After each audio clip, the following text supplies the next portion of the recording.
सर्वप्रथम तो जय श्री कृष्ण। आज हम लोग एक कथा सुनेंगे। कथा बड़ी धार्मिक, मार्मिक तथा आध्यात्मिक है। इस कथा को बड़े ही ध्यान से आप सुनें, क्योंकि किसी भी कथा को ध्यान से सुनने पे ही कथा समझ में आता है तथा कथा का आनंद भी आता है। तो चलिए कथा को सुनते हैं। यह कथा जो शुक्राचार्य या शुक्र देव या शुक्राचार्य जो गुरु हैं, जो दैत्यों के गुरु कहे जाते हैं, इस पर कुछ चर्चाएं होंगी। इसी के माध्यम से हम जानेंगे क्या है ये शुक्र ग्रह, क्या है शुक्राचार्य कौन है, इनको जानेंगे। आप ध्यान लाकर सुने। देखिए, दैत्यों के गुरु शुक्र का वर्ण श्वेत है, अर्थात जो शुक्र हैं वे दैत्यों के राक्षसों के गुरु माने गए। जो बृहस्पति थे वे देवताओं के थे, लेकिन यह शुक्राचार्य का हुआ जो शुक्र हैं यह राक्षसों के गुरु हैं और इनका रंग जो है श्वेत है, अर्थात सफ़ेद है। उनके सिर पर सुंदर मुकुट तथा गले में माला है। वे श्वेत कमल के आसन पर विराजमान हैं।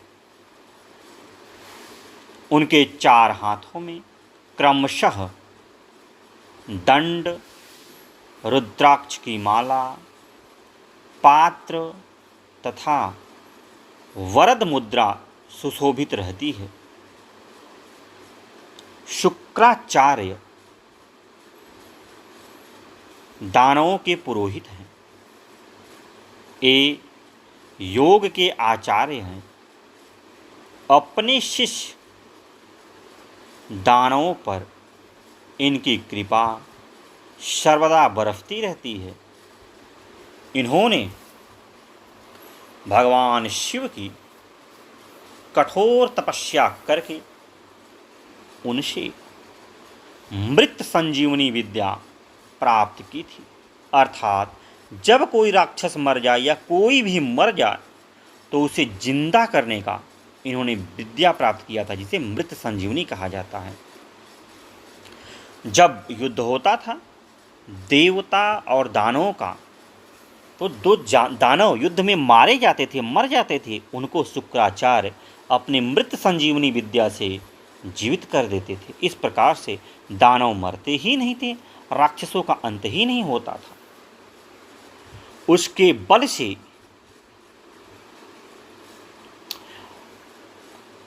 जो उनका बल था, उसके बल से युद्ध में मरे हुए दानवों को जिला देते थे। यह महाभारत के आदि पर्व में मिलता है इसका प्रसंग। मत्स्य पुराण के अनुसार शुक्राचार्य ने असुरों के कल्याण के लिए ऐसे कठोर व्रत का अनुष्ठान किया जैसा आज तक कोई नहीं कर सका। इस व्रत से इन्होंने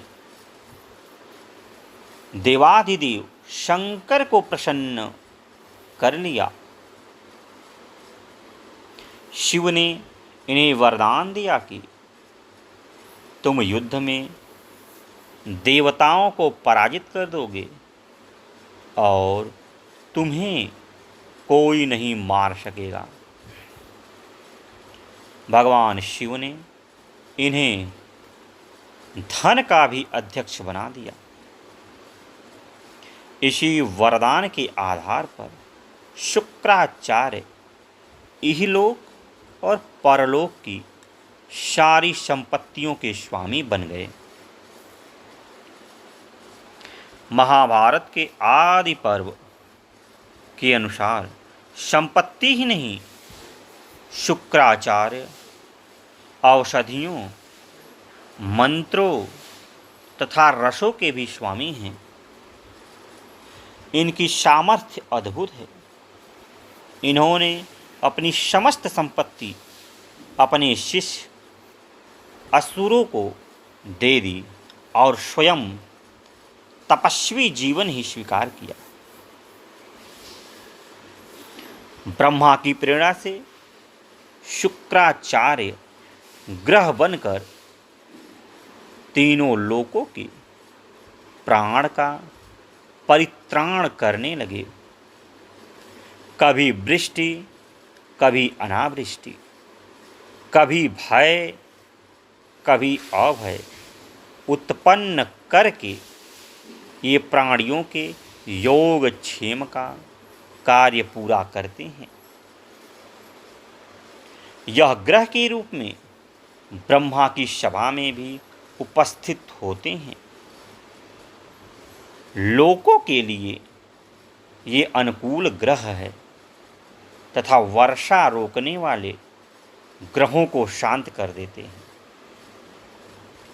इनके अधिदेवता इंद्राणी तथा प्रतिदेवता इंद्र हैं। मत्स्य पुराण के अनुसार शुक्राचार्य का वर्ण श्वेत है। इनका वाहन रथ है। जो रथ होता है ये उसी पर सवार होके यहाँ से वहाँ भ्रमण करते हैं। उसमें अग्नि के समान 8 घोड़े जुते हुए हैं। हमेशा ये 8 घोड़े उनके रथ में लगे रहते हैं जो अग्नि के समान हैं। रथ पर ध्वजा फहराती रहती है, अर्थात जो इनका रथ है उस पे झंडा जो है, ध्वज मतलब झंडा, यह झंडा हमेशा लहरता फहरता रहता है। इनका आयुध दंड है। शुक्र वृष और तुला राशि के स्वामी हैं तथा इनकी महादशा 20 वर्षों की होती है। जब भी किसी के जीवन में इनकी महादशा चलेगी तो वह 20 वर्षों तक चलती है। शुक्र ग्रह की शांति के लिए गौ पूजा करनी चाहिए, अर्थात गौ माता की पूजा करनी चाहिए। इसी के साथ साथ व्यक्ति को हीरा को भी धारण करना चाहिए, जो कि हीरा गहने के रूप में स्त्रियां पहनती हैं, डायमंड। आप उसको धारण किसी भी रूप में कीजिए।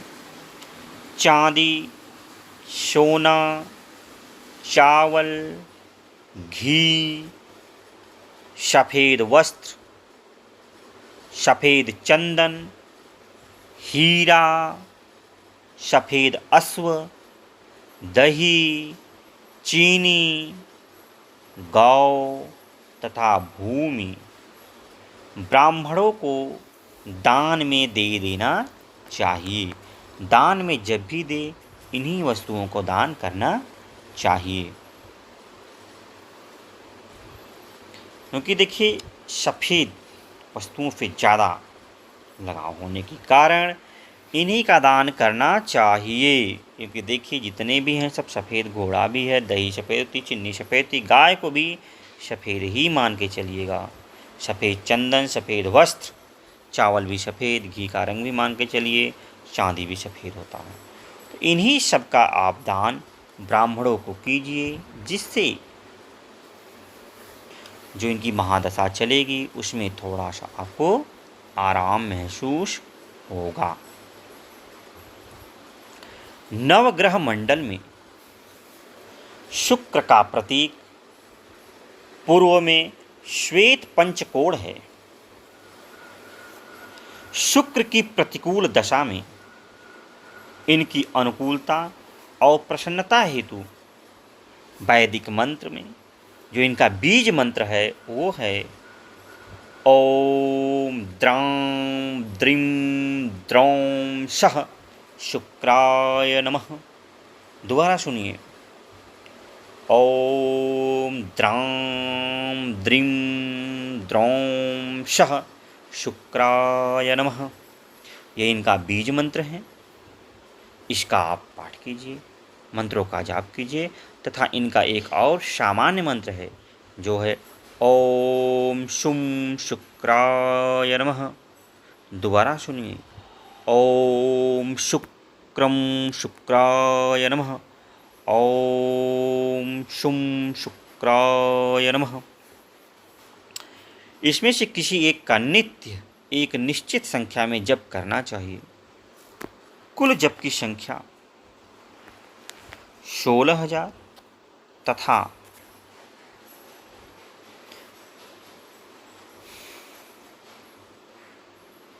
जप का समय सूर्योदय काल है, मतलब सुबह।